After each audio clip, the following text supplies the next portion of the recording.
Hello दोस्तों, अगर highlighter और प्लेन टाइल्स का साइजिंग में कोई फ़र्क है।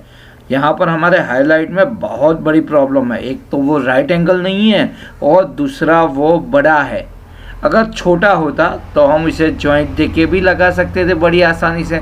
अब ये बड़ा है तो क्या करेंगे? क्या ये टाइल्स चल सकती है? नहीं चल सकती है। क्या इसका इंस्टॉलेशन होगा? यही सारे सवालों के जवाब मैं आपको दूंगा और यहाँ पर इंस्टॉलेशन करके भी दिखाऊंगा ये टाइल्स को। तो हमने कुछ नहीं किया है। इस टाइल्स में आप देख सकते हो बहुत सारी जगह पे ये साइजिंग मिस्टेक है, तो गैप भी रहता है और बड़ी भी है, राइट एंगल नहीं है। तो ये डिज़ाइन में भी आप देख सकते हो बड़ी छोटी कटिंग हुई है। तो जो हिस्सा बड़ा है वो हिस्से को हमने दोबारा से कटिंग करके रीसाइजिंग करके एकदम बारीक सा हल्का सा छोटा कर दिया और बाद में लगा दिया, तो किसी को पता भी नहीं चलेगा कि ये टाइल्स इतनी ख़राब थी।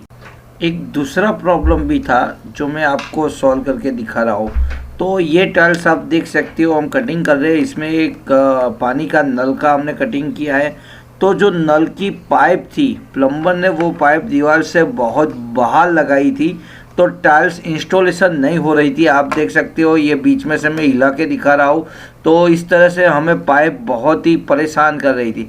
तो हमने क्या किया? कुछ नहीं किया। जो टाइल्स है उसका पीछे का हिस्सा इस तरीके से घिस डाला, जितना हमें वो अंदर जाने से रोक रहा था, तो उतना हिस्सा छिल दिया हमने पीछे से।